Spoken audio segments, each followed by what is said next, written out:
Hey, what's up everybody? Ali2After back with a new video. Today let's talk about the differences, especially the major ones, between a regular credit repair campaign and a credit sweep. A lot of people are confused about what exactly they are, how they function, what's the right strategy for you, and what is the dangers of doing one or the other. So I'll break that down for you, so stay tuned.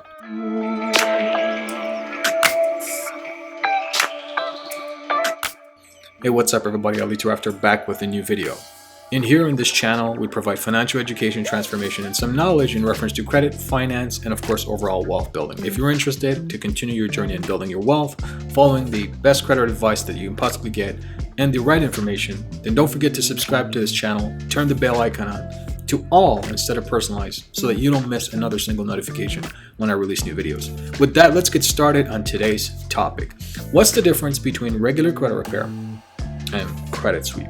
Right? There's a lot of people have been asking me this question. I got a lot of people come from other different companies that have gone through some credit repair processes, and they're very unsure of the next steps to take when it comes to credit repair. They're very unsure of exactly which is the right strategy and which you have to avoid altogether so that you don't fall into trouble.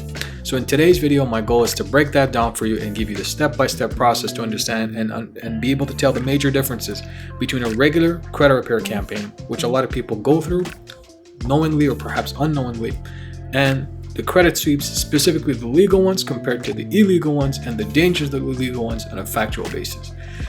With that out of the way, let's start with credit repair. So what is credit repair? Right? So a lot of people are doing credit repair, and it's essentially taking your credit profile, starting with your credit profile and basically stacking up that credit profile step by step, right, to do the right things. So for instance, a lot of people do regular credit repair and they wait 30 days for a response. So it's basically you're in queue, right? So you're hoping that you get the best outcomes within that 30-day time frame, which is a respectable time frame. And by law, the FCRA dictates that the credit reporting agencies is up to 30 days to confirm an investigation to give you the results, whether it be modified, whether it be deleted, whether it be adjusted, whatever the case, they have 30 days. However, they can have up to 45 days if you submit additional information during that time of investigation. Such additional information can be proof that you paid a balance on time, proof that you paid down your balances but it's reporting inaccurately, proof of other situations like, hey, this is not your file or whatever the case. But you have, within that timeline, they have another additional 15 days if you submit additional details for their investigation. Now with that said, that's the regular credit repair route. Credit sweeps are very similar, but they have a different basically system that works for you. So the way it works is the credit repair process, the regular one, is based on a wait and trial, right? So you get the results. It's like a game of chess. You get the results and you see if whether or not there was a favorable outcome for you. And let's assume there was no favorable outcome for you and there was actually more damage done than good, because now you basically trapped yourself with a generic response. And that generic response is causing you not to be able to move forward, and it's causing some stress in your life because now you're not sure of what's the next steps to take. That's the traditional credit repair route, right? Now the credit sweep, the biggest difference is, okay, well, there's the right and there's a wrong, right? And my goal today is to break down specifically which ones are wrong and why you want to avoid them altogether because of the risks and dangers there, and which ones are right and why you want to follow those right steps if you are going to attempt doing a sweep yourself. Let's start with that. Let's start with credit sweep. Let's break that down. Traditionally, credit sweeps are essentially a fast process of removing negative items from your credit and starting you at a clean slate. When it starts with that, that means that you're basically going up and they're against the credit reporting agencies with the document that you're creating. This is the wrong way of doing things, and that document is called an affidavit. This affidavit is also filed with a false police report, and it basically means identity theft, right? So you're filing against the credit reporting agencies an identity theft claim. When you file that, you're basically putting yourself in danger for two reasons, because you're perjuring yourself. A lot of these negative items are in fact some of the stuff that you had that went bad, perhaps circumstantially or just simply carelessness. But at the same time, what happens is this affidavit is a document sworn under oath, and you're actually signing it under penalty and perjury, or at least somebody is signing it on your behalf, which is another completely wrong thing to do. But when you do that, you're basically assuming that everything you're saying, you're willing to perjure yourself for that purpose, because if something was to factually be untrue within that affidavit, such as accounts and statements from creditors who demonstrate that you are in fact that individual, you've signed for items that you've received by using that credit card or so on and so forth, what happens now is you can actually land yourself in a criminal situation, criminal case, right? The Section 18 of the United States Code is a criminal code, and that criminal code is very hardcore when it comes to enforcement by the courts, so you have to be careful there. So that's the wrong way of doing the credit sweeps. And the reason I'm breaking this down is because, see, a lot of people go through these credit sweep processes. They go through identity theft, and whether willingly or unwillingly, I'm not sure what exactly specifically they're trying to do, they land themselves in trouble. And when you land yourself in trouble like that, what happens is there's going to be more difficulty trying to get new credit, because that wrong way of doing a credit sweep basically is like a vortex that's drowning the potential opportunities of the future, but at the same time your existing ones, just to get out of trouble. But the long-term consequence is that you can actually not be able to get funding if you're put into a database that basically warehouses all the information about you. And when you try to apply, then you have to do a verification check to manually call in. The creditor can ask you some pretty tough questions that you'll not be able to answer because part of that affidavit doesn't permit you to do so. So we always want to be careful with those logistics on doing it the wrong way, especially using affidavit. There are so many different right ways of doing things, and I really want to emphasize this because I think that you can definitely do credit repair the proper way, especially when it comes to credit sweep. And this is where my method, I believe, is going to be helpful to you. The reason I say that is because my method teaches you to do it the appropriate way, all starting with, let's assume, personal identifiers. Once you get the personal identifiers taken care of, and what they simply mean is individual personal details about you, such as your phone name, such as your middle initial, such as your phone number, such as your SSN, such as your previous addresses, employers, spouses, and so on and so forth. There's a lot of misleading data that's there. There's a lot of misspelled information about you. There's a lot of similar information about you compared to somebody else, perhaps in your state or city. So when you have comparable information like that, and there's a high jeopardy situation, which is like an entire report and an infrastructure of the report is comprised of all those wrong details, there's a high chance also that some of the items that are negative may potentially not belong to you at all. And there's a lot of instances that it happens. So when you don't want to do the credit sweep the right way, which is this method I'm about to teach you, and I have been teaching for a while, I got a couple of videos that we talk about this, but I want to reiterate this process actually enables you to do it the right way. And it enables you to do it in such a way that is a predictable structure, which means that you can understand what's the next move you'll need to make and the type of response that you can expect.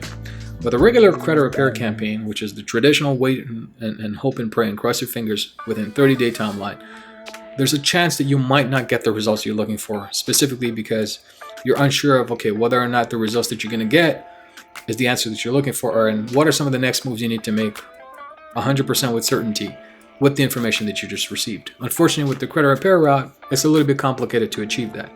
Whereas the credit sweep, the proper one, if you start with the PI minimizer technique, which is your personal identifiers minimizing technique, which is removing inaccurate personal details about you first, and then the next predictable response is the negative items that are on your credit report are potentially coming from the sources of those personal details that were potentially removed. When you do it like this, what you're doing is you're getting the attention of the credit reporting agencies the right way. So the biggest difference between a regular credit repair campaign and a credit sweep is understanding the game of getting the attention from the credit bureaus and the people that the credit reporting agencies are going to be sending the mail to ensure that they can investigate and fix the item as soon as possible.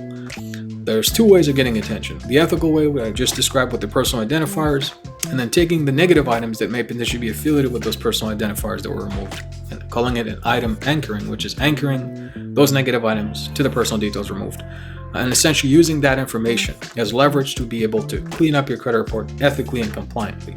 And the wrong way of getting attention is filing a false affidavit, a false police report, claiming identity theft, and trying to do a speedy resolution of cleaning up your entire credit report. The problem is now you're putting it into an identity theft situation, and cleaning that up and cleaning all the mess that's created after that is a very long and enduring process. So you always want to be careful in the type of sweep that an individual claims that they'll be doing for you. And you always want to also verify whether the sweep is being performed in accordance to compliance. The way that you do that is you look at your credit reporting agencies. If you have regular monitoring, thank God for the COVID-19 situation on an unfortunate health condition wise, but on a positive note, this allows you to also verify your credit reports on a weekly basis thanks to annualcreditreport.com. Until April of 2021, you'll have access to weekly credit reports that you can access, which will give you information on a very, very thorough and accurate perspective to be able to verify what's being done in your credit reports and how it's being done. So With that said, you can always check your credit reporting agency if somebody started a sweep process on your behalf, or perhaps they have already initiated it before you watch this video, and verify what exactly has been taken care of. Sometimes you're going to see, hey, identity theft claim is being made. The first thing you need to do is immediately stop that. You need to call the person that's been doing your credit repair. If you lost your money, well, that's on you, because at the end of the day, we're always trying to chase shortcuts. It's not the healthiest thing to do. So the biggest thing though, if you lost a couple of dollars, a couple of $100, or $1,000, that's better than losing hundreds of thousands of dollars of potential credit opportunity in the future. So stop them in their tracks, tell them to stop everything that they're doing, and retract the information that was sent out. And tell the credit reporting agency there was a mistake that was done and that you are trying to fix your credit, but unfortunately the wrong step was being taken. You don't have to say anybody's name. You just make sure that you take care of your situation and make sure that you do it the most efficient way possible. Next, follow the strategy that I just laid out for you. Personal identifiers first, item anchoring, and then nothing goes according to plan. Contact the Consumer Financial Protection Bureau, or CFPB in this case, and let them know, hey, there is information that's there that's not being fixed. I need you to look into this.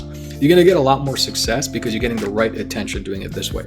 So I hope this video made some sense in terms of the differences between the traditional credit repair campaign and, of course, the very popular identity theft credit sweep that a lot of people have been doing. And I think it's very risky.